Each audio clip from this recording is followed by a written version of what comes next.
Hello and welcome to the Record Players Podcast, objectively the best opinion in music.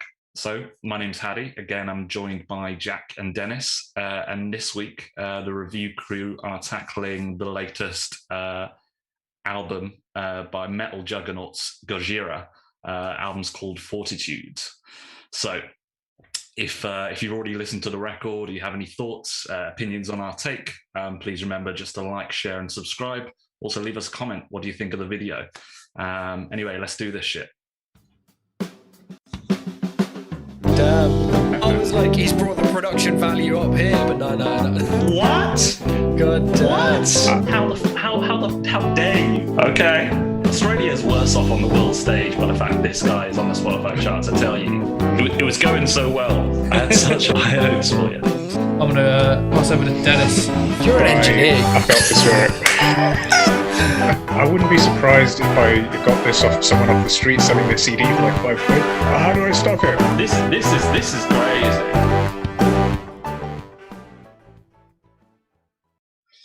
All right, so Gojira. So I'll just give a bit of a backstory as we do for people that might not be familiar. So Gojira are a French metal band formed in 1996.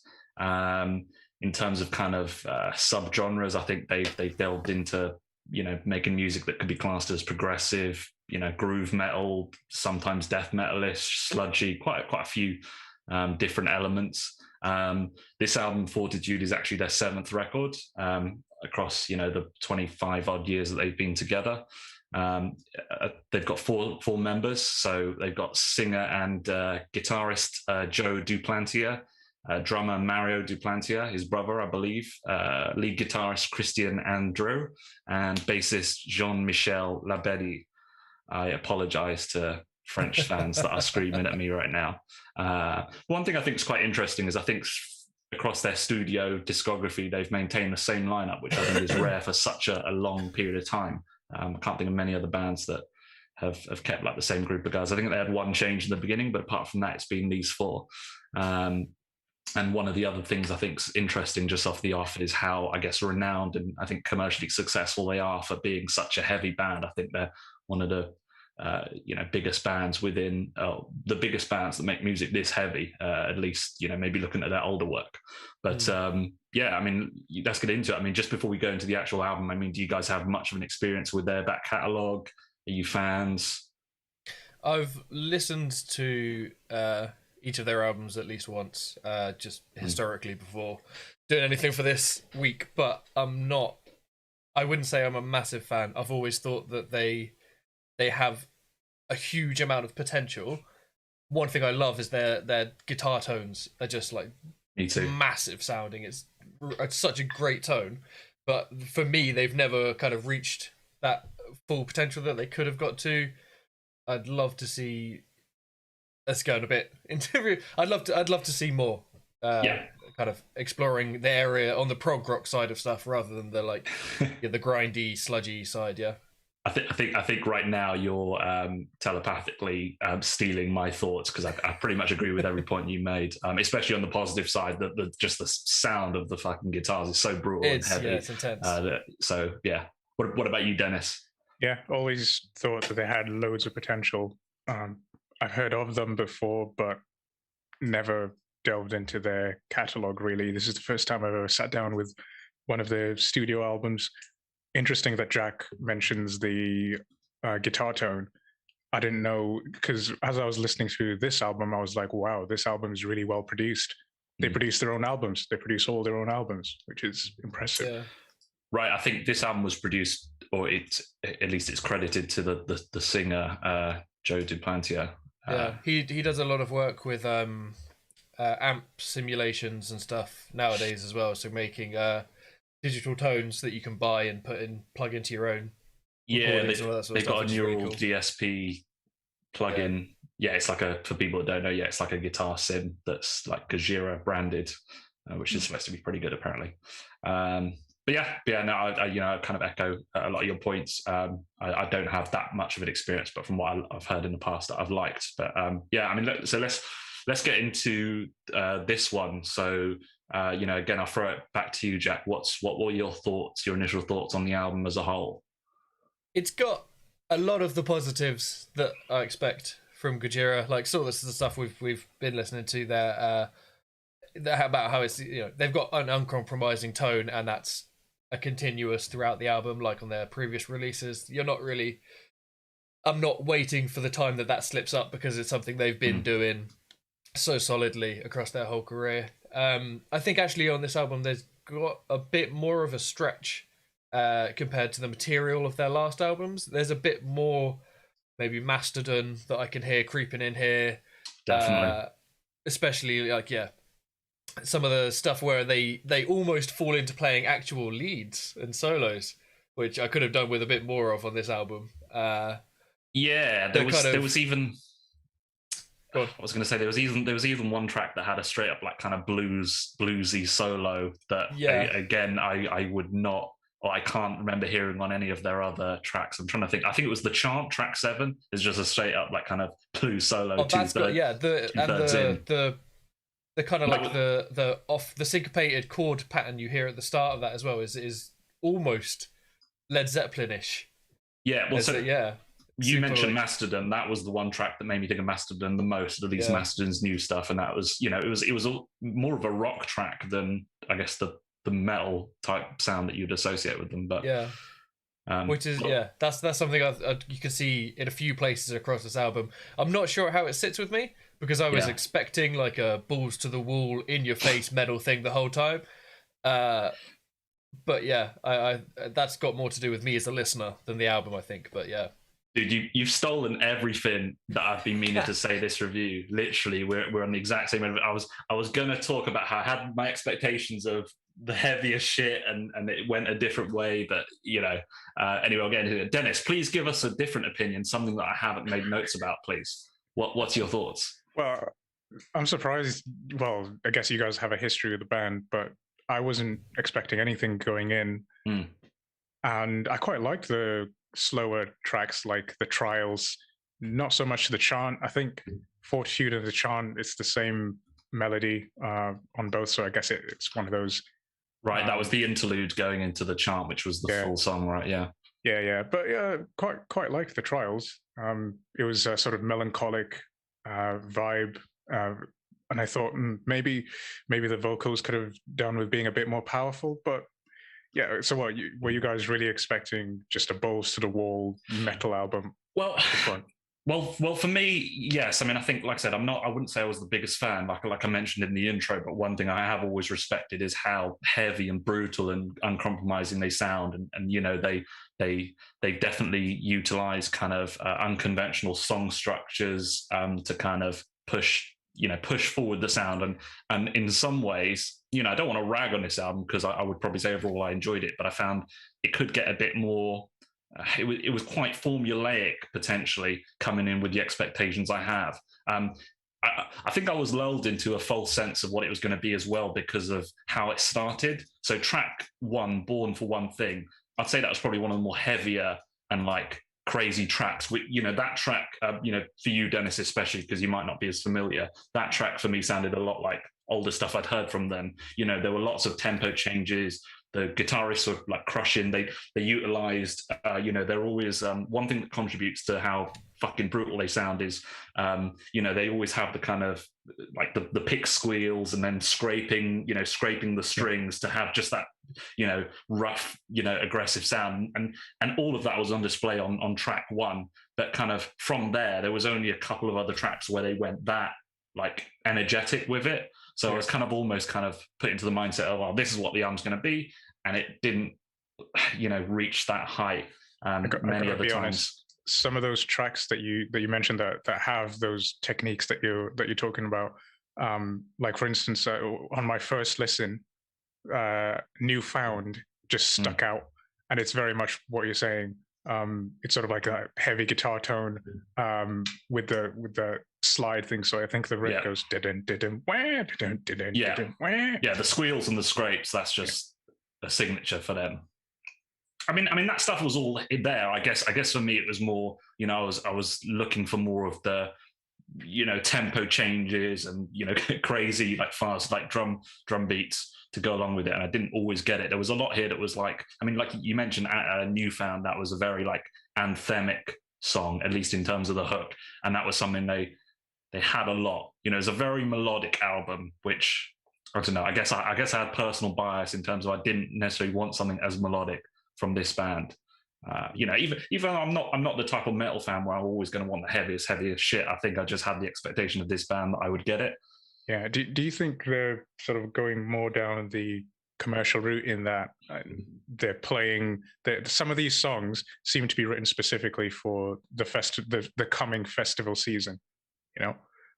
Like you can imagine stuff like The Chant. You can just imagine an entire sea of people going, oh. Yeah. There's so many chanty crowd songs in here, but I don't know. I just kind of feel like, why would they make that change now? I don't think 25 years deep, 7 albums deep, that they would think, oh, we need to make this type of album because we want it to pop off live. I think they would have done that earlier if that was their main intention.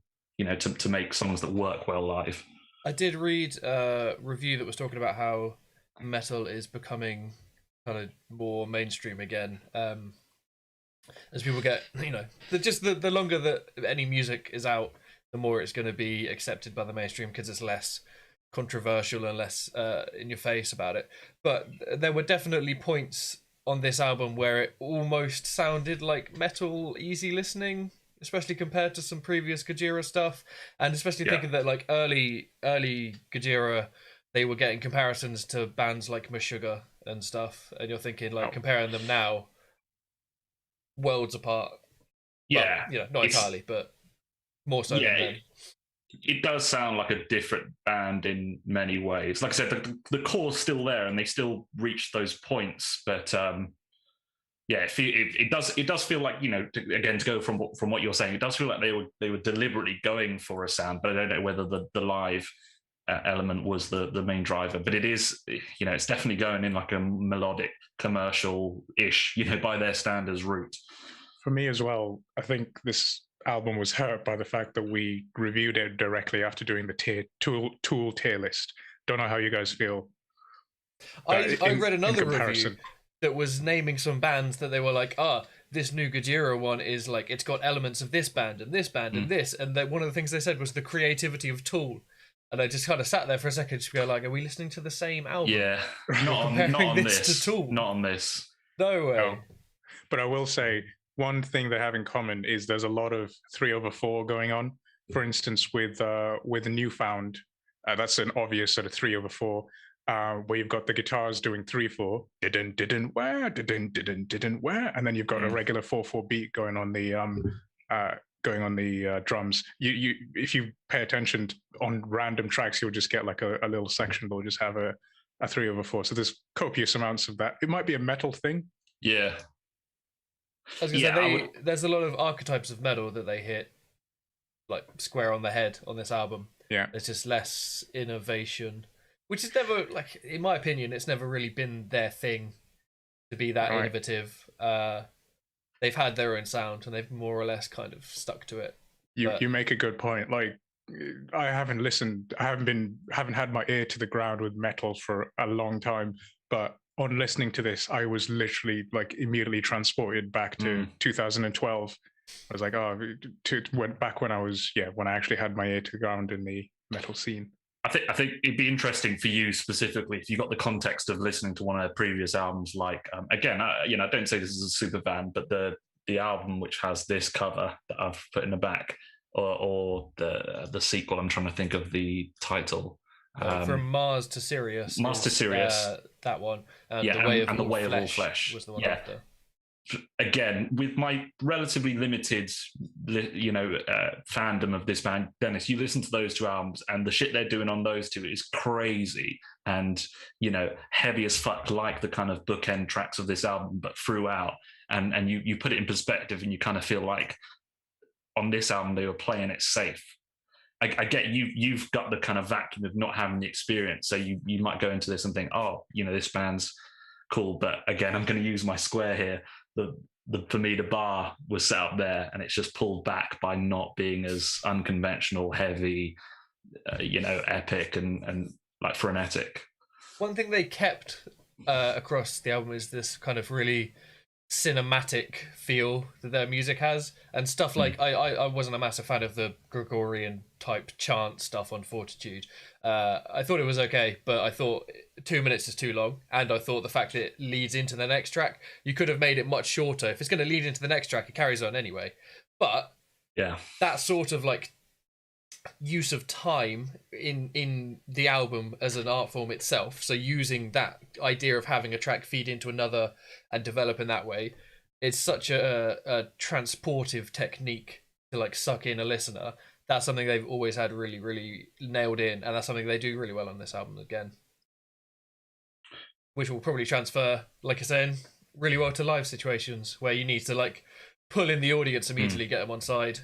That sort of stuff will knock out of the park for him.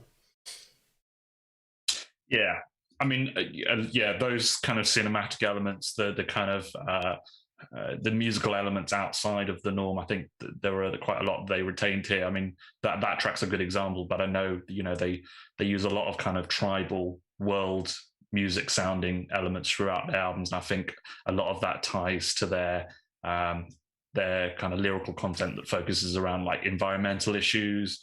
That I know they're big on, like I said, eco, kind of ecology destruction and animal rights. Again, I'm not a big lyric guy, especially when you got a motherfucker screaming or chanting. I'm not going to decipher it, but I know that they're a band that's big on that those kind of human planetary issues, which is cool. I think that's a cool thing, because there's so many bands where their music doesn't really stand for anything. So I got to give these guys props. They're doing something, especially within this space. Thinking of bands like Rage Against the Machine or System of a Down that we've recently talked about. They've always got a message and they want to convey that through the music, and the music fits sonically around that, which is one thing I want to give a plus. But that's more to their entire career than just this album.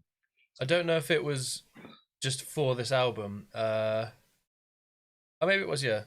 They raised $250,000 for something about environmental and cultural rights for tribes in the Amazon. Obviously, kind of centered around the second track, Amazonia. Yeah. So yeah, that sort of stuff. Yeah. Mad respect for it. Yeah, in Another World, I think that the video for that is all about them building a rocket and going to another world and discovering that it was Earth all along. Spoiler alert. And obviously the other world is ruined. Yeah. Interestingly, they land, and like in Planet of the Apes, it's the Statue of Liberty, but they land and then they're like, no, and it's the Eiffel Tower in the background, which is a nice touch. Yeah, got to rep France. That's the other cool thing. I can't think of another like super like mainstream heavy band from France. Is there another like big metal band that are French? There must be, probably, but like to this level, not off the top of my head. Yeah, me neither. It's repping. It's cool. It is cool. Should we do some top tracks? Does anyone have any other general things? What do you think was the best single? Do you? I really didn't think that The Chant was a good single. I mean, I get that they want to do the whole. It was a track for Tibet, basically. Yeah. So it kind of fits in with the whole the activism, but as a standalone track, it's not a track that I'll be coming back to, I don't think. What did you think? I agree. I wasn't too big on The Chant again, because it was more of a rocky song. Yeah, and again, it goes back to you guys, I guess, were expecting heavy tracks, and this is the antithesis of that, really. I mean, just looking at the singles list, there were two of my favorite tracks. So I'll get into it, but two of my favorite tracks were two of the singles. So, Born for One Thing, and what was the other one? The other one I was going to mention is Another World. So I guess I'll just go into it. Yeah. So track 1 and track 3, those were two of my 3 favorite tracks, probably my 2 favorites. So again, I said Born for One Thing you know, it set the expectation of the album being manic as fuck. Yeah. You know, having all those elements that I was used to, which was a really, really great opener, I thought. And Another World, that one, I love the intro riff. Yeah, it got stuck in my head. You know, that song actually, they had a blend of like the kind of more melodic, clean vocals with the kind of heavier chorus vocals, which I thought worked particularly well on that track. Probably my third favorite. It wasn't a single, but just to get into it, I really like the last track, the grind. Oh, sorry, grind. Again, that kind of ended how the first track started by just being, you know, heavy as fuck, fast, you know, full of tempo changes. So yeah, again, the album started and ended really well. I also loved. It came up on maybe Hold On First or something, but I love the idea of the lyrics of like being I've been on a grind. Hearing that outside of a grime hip hop context was like fantastic in itself, but I wish that was something that they'd maybe thought about more. Maybe it wasn't a conscious thing they'd done. Maybe it was just a way that they thought of expressing whatever they were talking about at the time. But I would have loved them to kind of do a bit of subvertive lyricism and like take, because there's a way to move. I mean, Rage have shown us this for years, but there's a way to move like rap lyric prowess into a more kind of metal context. And it would have been really interesting to hear them kind of push themselves because the vocals are more prominent on this album anyway. For sure. I would have loved to see like experimental lyricism backing that up and having something like really pushing the boat out in terms of style that they're presenting. But I thought it was a cool little bit anyway. Well, I guess what about you then? Kind of favorite tracks? Would you put that as one of your favorites, or if not, what would the others? So I had Another World as well as one of my favorites. Yeah, it's got the crushing tone. It's got a riff-based chorus, which was nice on this kind of rockier album where it was often like a bit of a more chordal chorus. And the kind of percussive element they added to the guitar riff at 2:12. I'm not sure what exactly it was, but oh yeah, it's like kind of the intro riff, but it was almost going to a bassy kind of spaces, but not to the degree that obviously he does.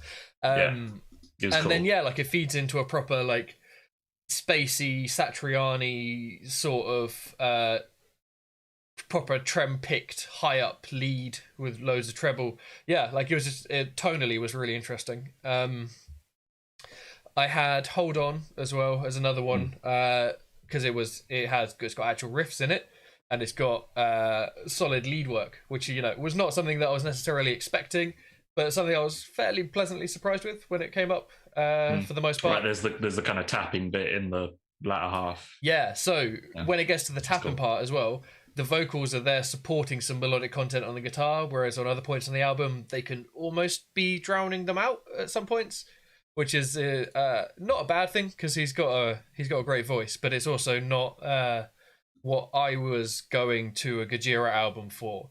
But yeah, Hold On's got a great mix of textures and a mix of like sung and screamed lyrics, so that was nice as well. And then I got to agree, the grind as well was just an absolute banger. The pick scrapes, like you said before, something you expect from Gojira, but always they're clean as fuck. It's got a nice kind of simple lead to finish out the album. I thought it was a really nice closer. Yeah, like you said, really solid bookends to either side of it. I could have done with more stuff like this peppered throughout. It felt like the first time I listened, it felt like a long hour for me. Yeah, I was going to say just to nerd out for 20 seconds on the guitar specific stuff. I don't know if you think it's cool, but like one thing they do that I don't hear many other bands do that I love again on the techniques is when they do like the kind of pinch harmonics, they always like double track it and it's always like so in sync. Panned hard left. Most other bands feel like you'd only get that in one ear, but they make it work so well, and it just sounds so like them. One thing you do hear a bit is when you get them, but you'll get them off beats. You get like that's kind of like for me, that's like the pinnacle of it. Both at the same time as like the step below that, and then like one ear is the rung below that. Yeah, it's a cool sonic signature, should we say? Yeah. Dennis, what track stood out for you? Well, for me, I guess I was looking for riffs. I was looking for the best riffs on the album, and two stuck out on my first listen: Newfound and Into the Storm. Just great, heavy, brutal riffs in both of them. And Sphinx had a great riff, but that was just in my first initial listens. As I listened to it more and more, I started to delve. And yes, I definitely agree with a lot of what you guys are saying. Born for One Thing, yeah, great riffs in that, and I love the changes. I wasn't such a fan of Another World because the main riff starts at minute 0, second 0, and it carries pretty much all the way through. Which is, I don't know, I always find that a little bit annoying with tracks. You know, I like a little bit of evolution from the intro rather than just boom, here's a song. It's a little bit too much pop point in it, where you're just reusing the same material, putting something else on top of it to make it a chorus. Yeah. I wouldn't say that stood out to me about the track, but I can hear what you're talking about now you've said it. Yeah. Can't unhear it now. It's funny you brought that up though specifically because again, just bringing it back to Tool, when I was doing a bit of research for our Tool tier list, someone said, I think it was like 46 and 2, which was my favorite track off Enema. They were like, it's the same riff throughout, like the guitar. And I was like, I was like, oh yeah, shit. And I was like, I'd never realized that. And I think like that's a good example of the mastery of there's so much intricacy going around it that even though you've got the same, you know, melodic idea, they make it work and it never gets kind of boring. So for me, that can sometimes work, or it works to the effect where you don't even notice it sometimes. But it's difficult to achieve that, I guess. Yeah. But yeah, Another World, it was okay. On further listens, Born for One Thing, great. Really, really well put together. The drums are great. One of my favorite part of the drums is you can almost always hear the ride.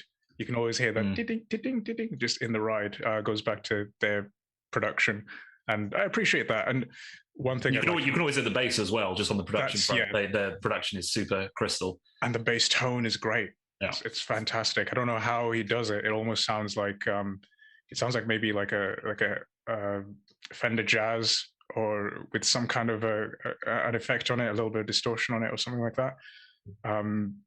Probably it's almost got that sort of growl of like a Rickenbacker. But I know that if you listen to Moving Pictures by Rush, it's got that sort of same similar tone, and that was all done with the Fender Jazz. So you know, there's a reason why the Fender Jazz is sort of the standard when it comes to basses for recording, because you can make it sound like anything. Just checked it. He does use a Fender Jazz bass, the bassist. A few others, but good spot. Good spot. There's a lot of good plugins to just like round out a bass sound. It's I forget what it's called, but there's one super popular one that I've got that literally I've got a rubbish super cheap bass that I borrowed off a mate years and years ago that we were in a band with, me and Haddy. I gave it back to him, and then I realised years later, and he was like, I don't even want it back, mate, keep it.